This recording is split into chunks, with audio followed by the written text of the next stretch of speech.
Jesus nos dê a sua paz. Todos nós, quando estudamos o Evangelho de Jesus, pensamos, como poderemos atualizar a interpretação em torno dos ensinos e da vida de Jesus? Jesus teria sido apenas um líder? Jesus foi um administrador? Ou ainda poderíamos perguntar, Jesus foi um empreendedor? Como se poderia imaginar Jesus empreendedor, administrador e líder ao mesmo tempo? Na verdade, essas características existem em cada um de nós.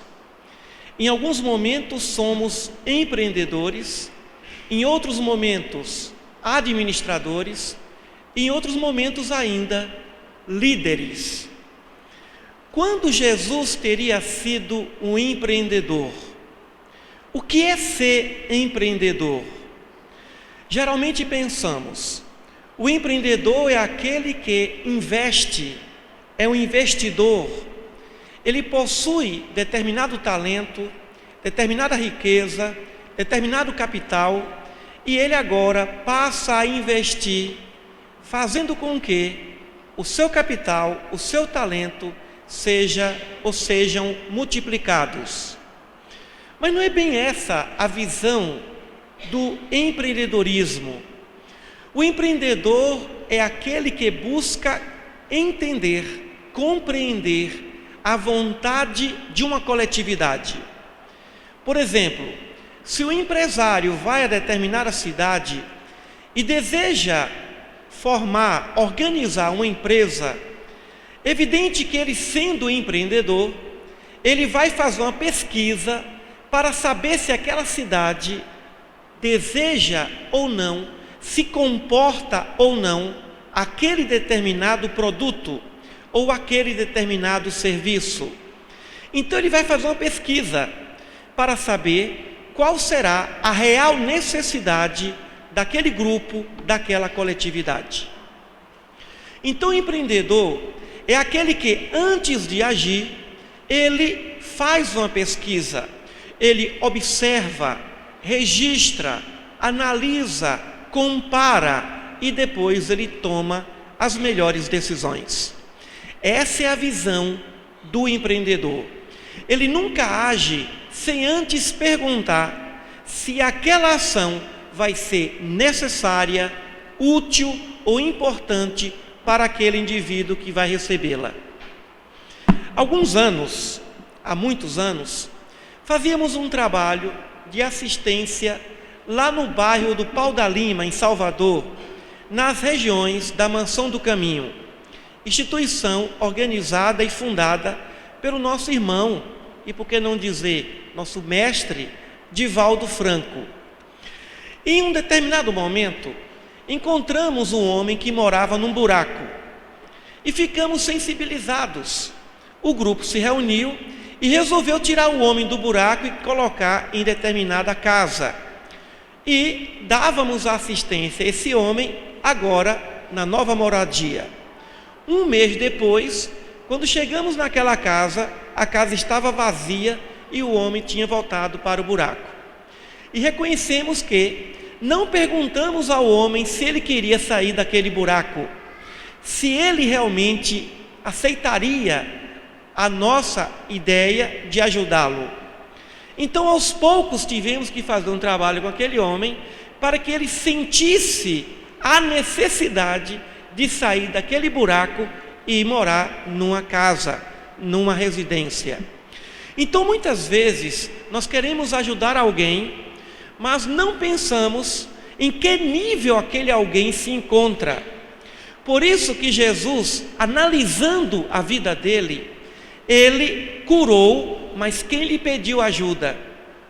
O que é interessante é que Jesus não oferecia ajuda, ele recebia o pedido de ajuda e, de acordo com aquele pedido, ele fazia o bem, curava enfermidade, prestava auxílio.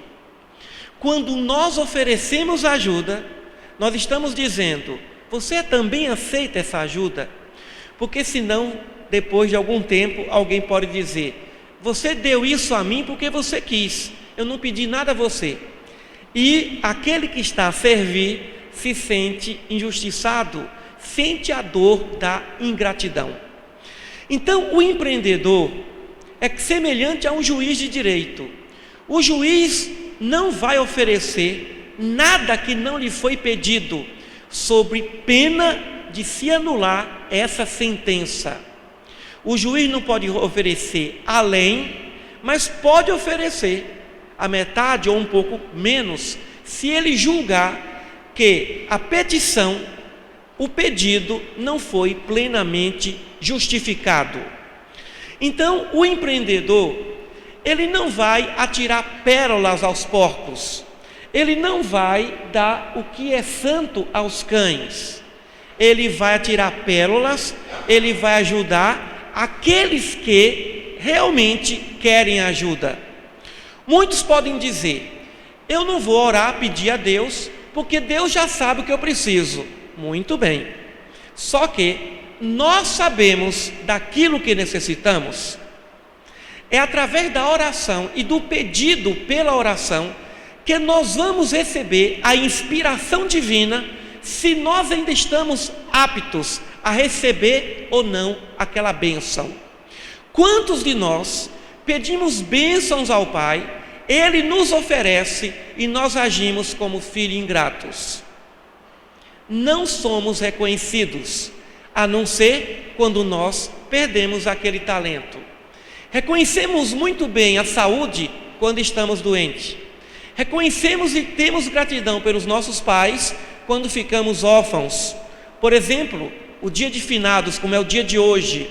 Quantos de nós lamentamos a partida daquele ente querido que, quando estava no plano físico, junto a nós, nós não valorizávamos, nós não reconhecíamos, observávamos muito mais o defeito, as limitações daquela pessoa, do que propriamente suas virtudes, do que propriamente as bênçãos de estar com aquela pessoa.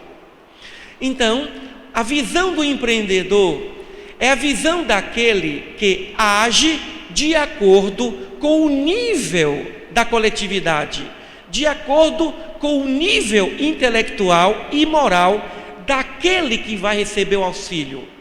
Porque senão, o empresário vai investir no lugar que não quer aquela ajuda, naquele ambiente que não vai considerar a importância daquela empresa. Muito pelo contrário, pode até repudiar a existência daquela empresa naquele local. No Rio de Janeiro, um amigo nosso, portador de muitas posses, resolveu fazer a caridade. E ele mandou construir uma escola só para supletivo de primeiro grau e segundo grau, numa região de grande necessidade. Meus irmãos, não apareceu nenhum candidato a fazer o supletivo. Nenhum. Ele então, agora agindo não mais como líder, mas como empreendedor, resolveu fazer uma pesquisa. O que é que as pessoas daquele bairro gostariam de ter? E aí o bairro se manifestou: queremos escolas, queremos creches. O homem então, o que ele fez? Transformou aquele prédio num ambiente escolar para ensino fundamental e uma outra ala para creche. Mas ele não desistiu do seu projeto inicial. Para que a criança pudesse participar daquela escola, os seus pais teriam de fazer o supletivo.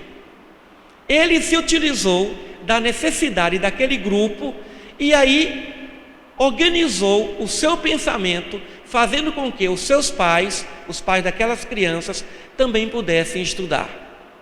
Mas agora a escola ficou repleta de alunos e de pais de alunos estudando. Então, muitas vezes, nós, os pais, nós, benfeitores, queremos ajudar o outro da forma como nós consideramos que seja o mais certo. Isso acontece muito quando nós vamos dar presente de aniversário.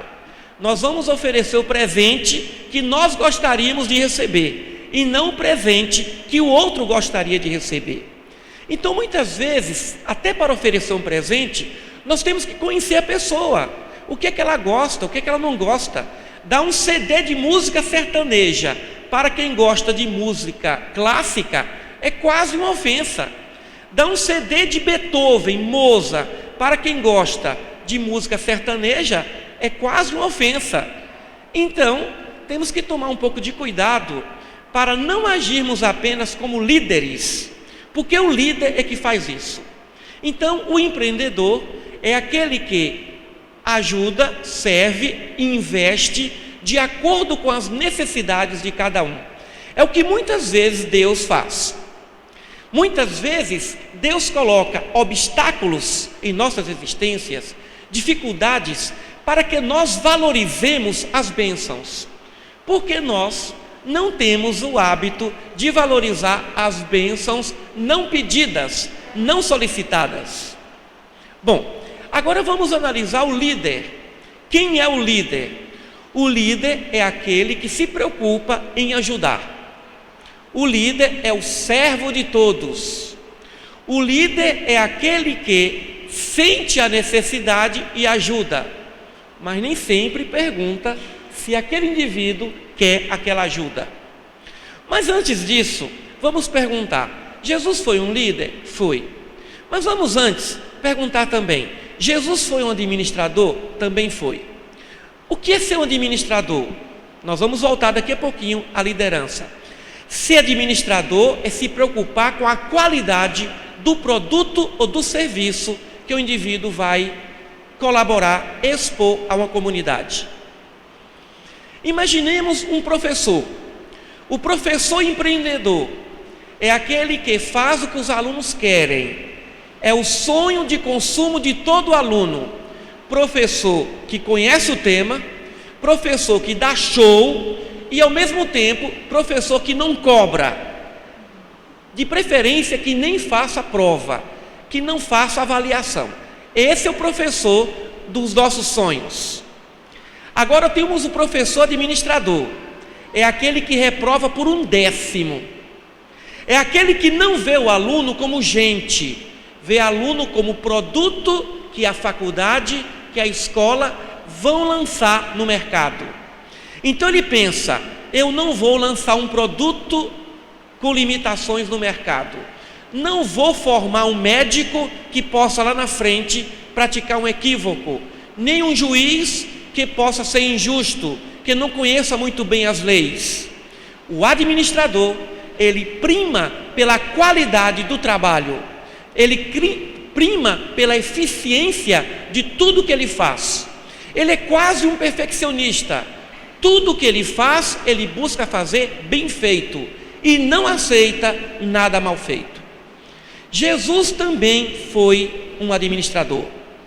Diante do mancebo rico, do jovem rico, que era quase perfeito, praticava as leis segundo os profetas. Jesus então disse a ele: se você quer ser perfeito, Jesus não colocou a condição para ser discípulo dele. Jesus não pediu aos seus discípulos para que eles fossem perfeitos como discípulos, mas ele disse: sede perfeitos como perfeito é o vosso Pai Celeste. E se você quer ser perfeito, vá, venda tudo o que você tem, distribua para os pobres, agora você pode ser perfeito. Quando Jesus falou em perfeição, ele foi um administrador. E Jesus foi rigoroso, Jesus foi eficiente. Tão rigoroso ele foi, que em determinado momento, os discípulos, alguns deles, se afastaram do seu colegiado. E ele chegou para os 12 e lhes disse: também vocês não querem ir? Porque ele percebeu que muitos discípulos sentiram a dificuldade do que significava: aquele que quiser vir após mim, renuncie a si mesmo, tome a sua cruz e siga-me. Ou seja, seja disciplinado, renuncie às suas vontades egoístas, egóicas, renuncie à preponderância da materialidade, prime pela melhor parte, como Maria, a parte espiritual. E muitas vezes a mensagem espiritual se torna um desafio. Jesus foi um administrador, porque ele colocou a condição de o indivíduo ser extremamente sincero, extremamente disciplinado. Ao final do Sermão da Montanha ele disse: aquele que ouve as minhas palavras e não as pratica é semelhante ao homem que construiu a sua casa sobre a areia, e veio a tempestade, a enchente, os ventos, e foi grande a ruína daquela casa. Mas aquele que ouve a minha palavra, ou as minhas palavras, e as pratica, é semelhante ao homem prudente que construiu a sua casa sobre a rocha, e veio a enchente, as tempestades, os ventos, e nada pôde abalar aquela casa. Nesse momento, Jesus foi administrador. Jesus foi perfeitamente administrador. Allan Kardec também. Allan Kardec chegou a dizer que era muito melhor desistir, não aceitar uma verdade, se ela vier acompanhada de algumas inverdades. É melhor, segundo Kardec, rejeitar uma verdade do que junto a ela, aceitarmos algumas inverdades. Então, o administrador dentro de uma empresa é aquele que se importa com a qualidade do produto ou do serviço. Se um funcionário não está bem, o administrador manda demitir ou trocar. Essa é a filosofia dele. Se o funcionário não está bem, o empreendedor chega, faz a entrevista e pergunta: o que você está passando? O que eu posso fazer para ajudá-lo? Você quer ir para outro departamento?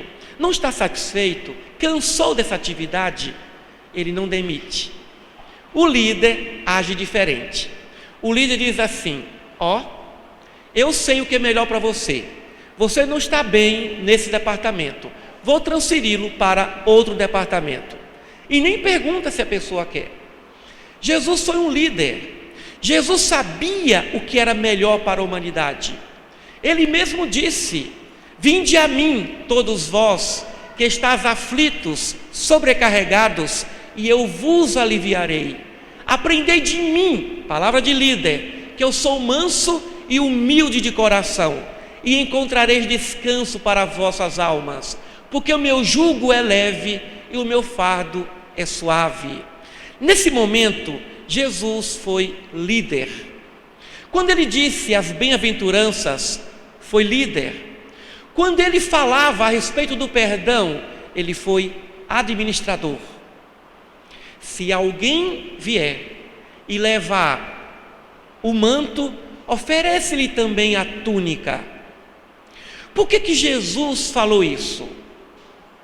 Porque tudo aquilo que nós temos e que não é necessário, nem útil e nem importante, não é mais nosso. Quando nós sofremos um assalto, quando o irmão assalta a nossa residência, quando alguém nos toma alguma coisa, com violência ou não, esse alguém está reclamando aquela parte que possuímos e que não é mais nossa. Se nós temos, e Jesus disse, 2 camisas, dê uma a quem não tem nenhuma.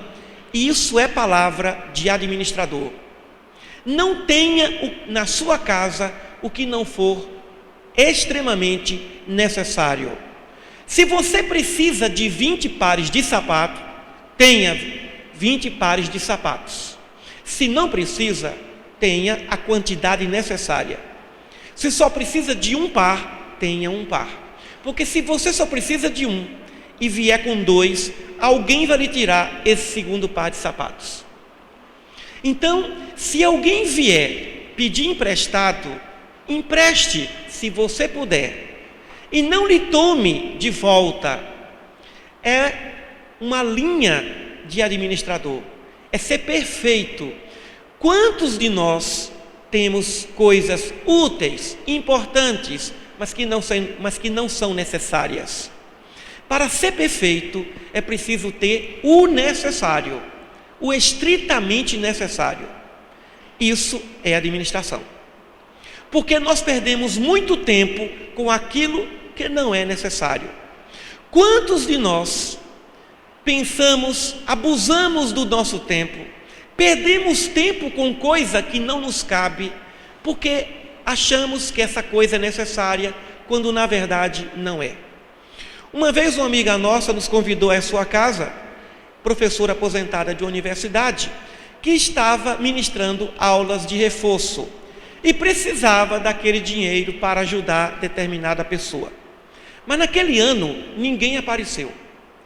E aí, quando chegamos na casa dela, observamos que os armários, os guarda-roupas estavam todos abarrotados de coisas inúteis, coisas que ela não precisava.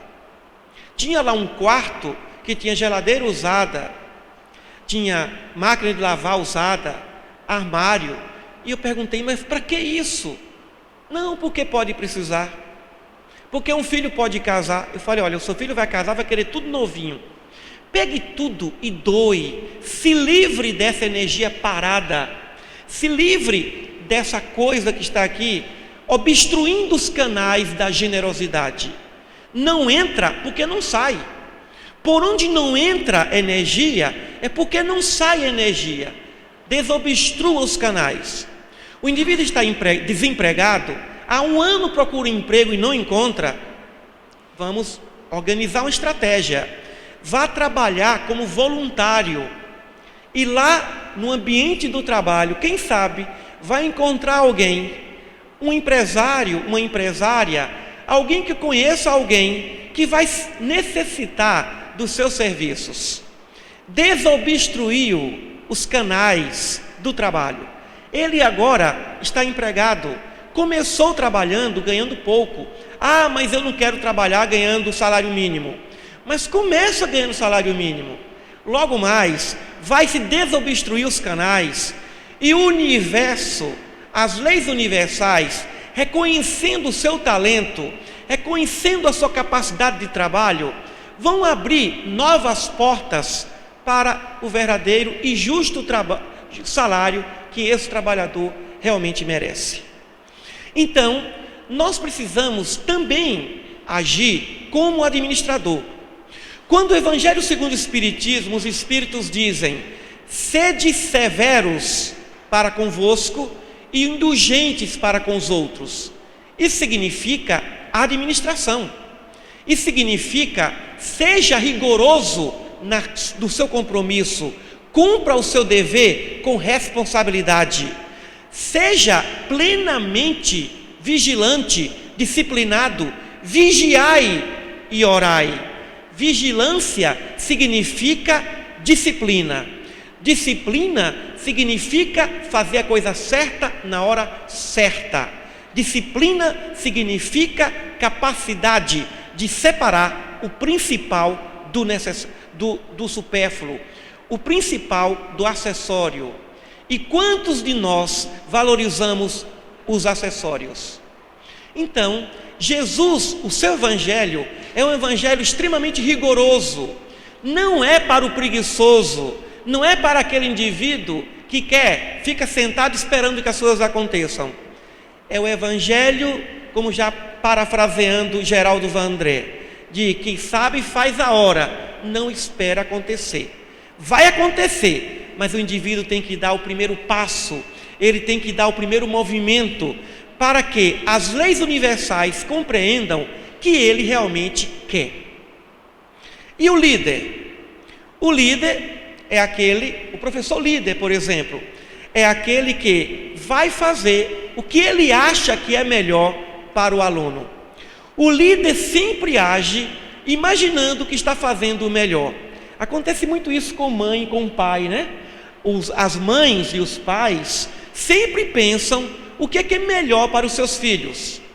E se esquecem que quando os filhos chegam à adolescência, não é bom dizer para ele: eu sei o que é melhor para você. É melhor também que pergunte a ele: que profissão você gostaria de seguir? Qual é o seu talento? O que você gosta de fazer? Aí o indivíduo começa a acordar para saber fazer o bom uso do livre-arbítrio. Todos nós, para sermos perfeitos, precisamos, em algum momento, de sermos empreendedores, administradores e líder. É evidente que tem pessoas que não sabem o que querem, mas nós, como líderes, vamos tentar ajudar aquela pessoa. O líder não pergunta o que é melhor para o grupo, mas ele sensibiliza. O líder comove. Geralmente o líder é o mais amado, é o mais querido. Um professor líder conhece os nomes de cada aluno, o que cada um faz, a vida de cada um, as dificuldades, oferece presentes, livros, está ali altamente interessado com a vida de cada um, ainda que aquele grupo seja de 50 alunos. O professor líder se importa com cada aluno. O empreendedor não. O empreendedor quer saber o que esse grupo deseja, o que esse grupo acha que é o melhor para eles. E o administrador vai exigir qualidade, vai exigir conhecimento, sob pena de reprovar o aluno sem qualquer tipo de constrangimento consciencial. Então, quando nós falamos em empreendedorismo, administração e liderança, nem sempre nós visualizamos, nem sempre nós pensamos como Jesus teria sido como líder, como administrador ou como verdadeiramente um empreendedor. Se Jesus fosse um empresário, certamente ele ouviria todos os funcionários. Ele, no momento de crise da empresa, sentaria para conversar com os funcionários, para que, trocando ideias, pudessem todos chegarem ali a um momento de solução. Alguém que assume uma secretaria de transporte no município, no estado, vai se reunir, por exemplo, aqui em Goiânia, com quem melhor conhece de trânsito, que são os taxistas. Ninguém conhece melhor Goiânia do que um taxista, muito mais do que até aquele motorista do transporte coletivo que trabalha basicamente numa linha. Mas o taxista, ele visita vários bairros, ele conhece as necessidades de transporte. Então, o secretário de trânsito, mesmo sendo engenheiro de trânsito, um doutor na área, extremamente experiente, ele tem que entender que aquilo que serve para uma cidade, para Curitiba, por exemplo, que tem um transporte coletivo muito bonito, muito bem feito, poderá não servir para Goiânia. As realidades municipais são diferenciadas. Então nós temos que ouvir a pessoa daquele lugar, daquela empresa, para saber o que é, para saber pelo menos a vontade da maioria, porque é evidente que não vamos conseguir agradar a todos, mas temos que tentar agradar a maioria, unindo a vontade da maioria com a experiência de líder e com a eficiência de administrador. O administrador vai primar pela eficiência do trabalho, vai querer a coisa bem feita, vai querer que realmente a eficiência e a eficácia sejam fundamentais. Jesus também disse: não coloqueis ou não colocais a candeia debaixo do alqueire. O que significa isso? Ele quis dizer: não podemos desprezar as informações. Aquilo que nós fazemos, de algum modo, vai servir de mensagem, vai servir de estímulo para aquele outro que ainda não conhece. Eu me lembro que uma vez um aluno quis fazer uma homenagem a mim. Até determinado momento eu não gostava de homenagens. Eu achava desnecessário, culto ao ego, à vaidade. Até que esse aluno disse: professor, a gente recebe homenagem não é porque a gente gosta, é porque a gente precisa passar essa mensagem para a família, para as pessoas. Veja Jesus, ele entrou em Jerusalém sendo homenageado, os discípulos cantavam, todos segurando ali as palmeiras, as palmas. Jesus não se furtou às homenagens dos seus discípulos. Mas com qual objetivo? Com o objetivo de alegrar o ego? Com o objetivo de se sentir superior? Evidente que não. O objetivo de homenagem é: ele tem uma mensagem. Veja um pouco o exemplo de vida dele nessa ou naquela área. Quando nós cantamos parabéns, homenageamos os nossos entes queridos, nós estamos dizendo: continue sendo essa pessoa maravilhosa, continue sendo essa pessoa esforçada, continue sendo essa pessoa que busca acertar mais do que errar. Como é importante você em nossas vidas. Como nós temos medo de dizer eu te amo, de dizer como você é importante. Não significa elogio vazio, não significa homenagem indiscreta ou descaridosa. Significa estímulo da vida para que o indivíduo não desista diante das dificuldades. Então, não coloqueis o que é bom, não esconder o que é bom, não colocar o talento, não enterrar o talento. Na parábola dos talentos, Jesus fala e censura aquele trabalhador que poderia ter renovado, multiplicado o talento, mas resolveu enterrá-lo. Então, muitas vezes, nós temos que enriquecer o nosso currículo, nós temos que dizer: olha, eu fiz isso, serve de estímulo, não com a intenção de querer se vangloriar, mas com a intenção de querer ajudar. Se os feitos de Jesus não fossem escritos, se a mensagem de Jesus não fosse transcrita, nunca saberíamos que Jesus esteve entre nós. Não colocar a candeia debaixo do alqueire significa não esconda os talentos, significa não esconda a informação, divulgue, ide e pregai a toda a terra. Agora, uma coisa é a informação, outra coisa são certas atividades que fazemos. Por exemplo, ele também diz que não saiba a vossa mão esquerda o que faz a direita. O que significa? Não faça com a intenção de aparecer. Vou fazer a caridade para que o outro veja que eu sou caridoso. Então, nós estamos carregando um fardo muito pesado. Muitas pessoas escolhem cruzes pesadas porque querem parecer aquilo que não são. Por exemplo, o celibato. Quero o celibato, quero dedicar toda a minha vida para a humanidade, como se o casado também não pudesse fazer. A escolha do celibato é uma escolha vocacional.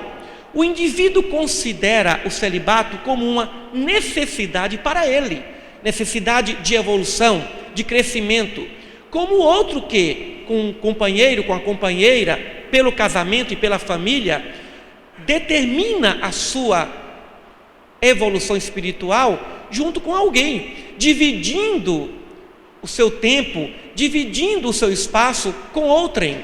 Então não existe aquela condição de quem não casou é mais evoluído do que quem casou. Moisés foi casado, Gandhi foi casado, Sócrates foi casado. Jesus não se casou certamente porque não estava no seu programa reencarnatório. Se tivesse, ele se casaria, como ele pediu para que João Batista o batizasse, para que se cumprisse as Escrituras. Então ele desencarnou muito cedo. Quem aqui, sabendo que vai sair desse planeta aos 33 anos, provavelmente vai assumir uma família com filhos, tendo já o destino traçado? Poucas pessoas. Então, nós precisamos entender que não adianta parecer ser virtuoso. Quem vive a virtude parecendo ser virtuoso está assumindo um peso muito grande. Aquele que faz a caridade para parecer que é caridoso, em algum momento não vai conseguir. É semelhante àquele amigo que parece ser nosso amigo, mas na hora do perdão deixa de ser nosso amigo. Quem deixa de ser amigo é porque nunca foi. Então, nós precisamos entender a necessidade de sermos autênticos dentro das nossas forças, dentro das nossas condições reais. Não colocar candeia debaixo do alqueire significa caminhe com seus próprios pés. Imitar Jesus não é fazer o que Jesus fazia, porque Jesus foi perfeito em tudo o que fez. Imitar Jesus é fazermos o melhor que nós pudermos fazer, é sermos perfeitos no nosso nível, para que a posteriori possamos transladar num nível acima, e aí sim sermos perfeitos nesse nível superior. Dessa forma, nós vamos aos poucos desenvolvendo virtudes de empreendedores, desenvolvendo virtudes de administradores, desenvolvendo virtudes de líderes, porque se o líder se sobrepõe, se as virtudes do empreendedor se sobrepõem ou do administrador, nós vamos sentir a discrepância e a dificuldade. Imaginemos uma pirâmide. A base da pirâmide é o empreendedorismo. De um lado, a administração, do outro lado, a liderança.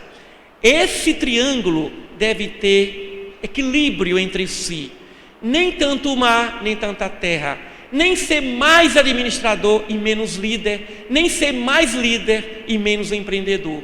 Precisamos ser equilibrados nessas três virtudes: saber ouvir, fazer bem feito e ter a disposição de também ser solícito. Dessa forma, nós seremos perfeitos, como perfeito é o nosso Pai Celeste. Muita paz a todos e um ótimo final de semana.